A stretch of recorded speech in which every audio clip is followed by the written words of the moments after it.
If the heavens are determined to give you trouble, you'll even bump into a lamppost while walking down the street. Xiao Lei's quote. By evening, the weather was still quite hot, but the fiery sun had finally set. Xiao Lei showered in the Taekwondo club's bathroom and sighed as he walked out of the school. Tonight, the old bastard wasn't home. Finally, a few days of relaxation. But thinking of the mountain of dirty laundry piled up at home, Xiao Lei couldn't help but frown. Sigh, seems like the house really lacks a woman. Maybe I could find a rich widow to pawn off that old guy Wu Daozi. Though the old bastard is a bit advanced in age, he's decent looking and smooth talking. Passable enough. Plus, we might even get some money out of it to cover household expenses. But I've heard that wealthy widows prefer younger, stronger men, especially those with stamina. The old guy's already in his 40s. Who knows if he's still up to the task? With these wicked thoughts swirling in his head, Xiao Lei ambled homeward. Just 2 streets away, he heard a startled cry from a nearby alley. A girl's voice, it seemed. Asterisk hero saves the beauty. Don't worry, Xiao Lei isn't fond of such cliched tropes. Asterisk. Xiao Lei walked past without a glance. He wasn't the type to meddle in others' affairs. But sometimes, the world doesn't bend to one's will. The moment he passed the alley's entrance, a figure suddenly rushed out from the side. Even in that fleeting glimpse, sharp-eyed Xiao Lei caught the man's appearance.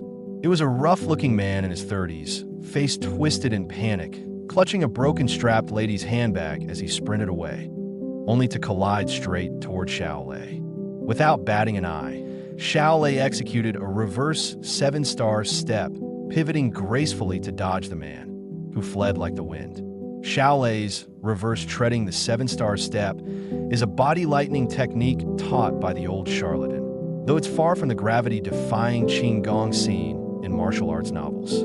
It's merely a clever footwork technique in martial arts. Many practitioners of modern folk martial arts have also learned skills like the plum blossom stakes, which similarly train lower body stability.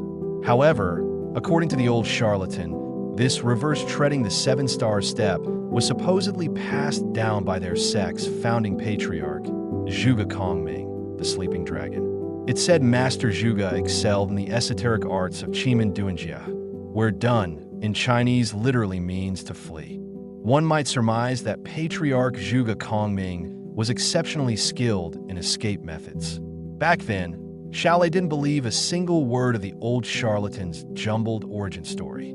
He only practiced this footwork under the thread of the old man's stick, thinking it might prove useful for fleeing when their cons were exposed during future scams. Xiao Lei learned it earnestly. Naturally, the old charlatan boasted extravagantly about this footwork, claiming that mastering it to the highest level would allow one to walk unscathed through a hail of bullets.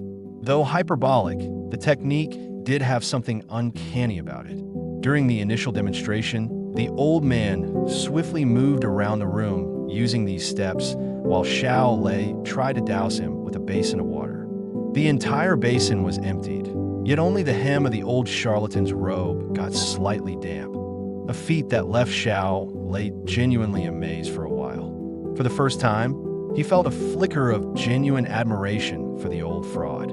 But then having to clean all the water-soaked furniture instantly turned Lei's budding admiration into a stream of curses. Wu Daozi once claimed that mastering this footwork technique would allow one to walk unscathed even through a hail of bullets.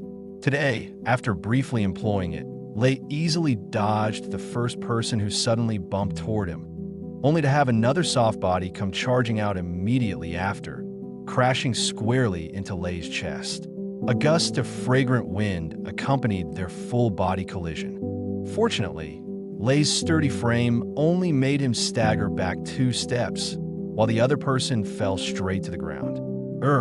Ancestor Zhuge above, this footwork technique may claim to dodge bullets, but it never mentioned how to avoid a second person after evading the first, especially when that second collision turns out to be a beautiful woman. Regaining his balance, Lei saw a girl sitting on the ground struggling to stand up, her face full of anxiety. But the moment she moved, she cried out in pain and clutched one of her calves tightly. Her voice choked with sobs as she whispered, "My bag, my money, my money." The girl was wearing a rather sexy short skirt and a pink crop top that exposed her midriff. Her medium-length hair was obviously straightened, and her face was quite pretty, though her eyeshadow was a bit heavy, and her makeup seemed a bit too thick. Her skin wasn't very smooth either, likely damaged by low-quality cosmetics. "Huh, Lin Shanshan." Xiao Lei frowned. The woman in front of him was also a student at Bowen School. Though Xiao Lei didn't know her personally, he had certainly heard her name often. This Lin Shanshan had quite a reputation at school, just not a very good one. Rumors painted her as the school's infamous social butterfly, blessed with a pretty face but constantly embroiled in scandals. It was said that several wealthy young men at the school had been involved with her, and there were even whispers of financial transactions in the mix. Word had it that her living expenses and tuition were covered by being kept by rich men. Lately, though, she'd fallen on hard times. After all, those spoiled rich boys who paid for women weren't exactly the decent type. Once they'd had their fun with her youthful body, they'd toss her aside without a second thought. Naturally, such a girl was shunned by all the female students, and the male students weren't exactly lining up to befriend her either. Even if someone did approach her, their intentions were rarely pure. So, in the school's social hierarchy, Lin Shanshan was pretty much an outcast.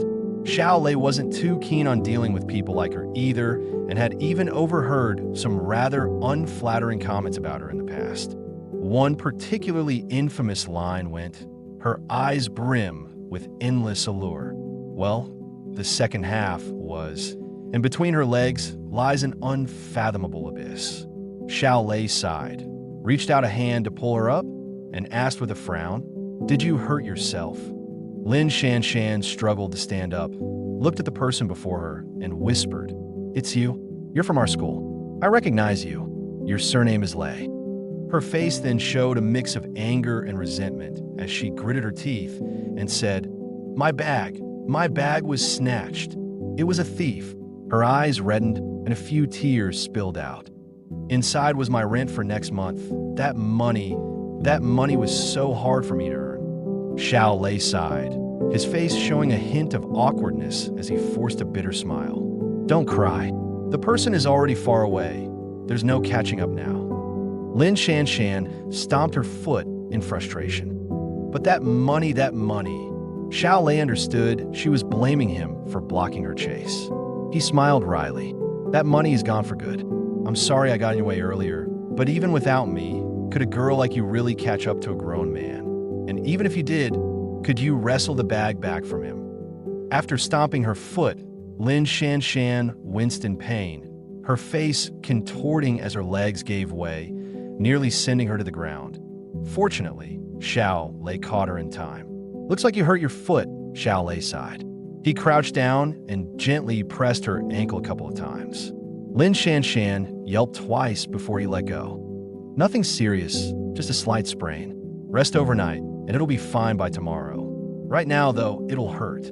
You won't be able to walk. Just hail a cab and go home."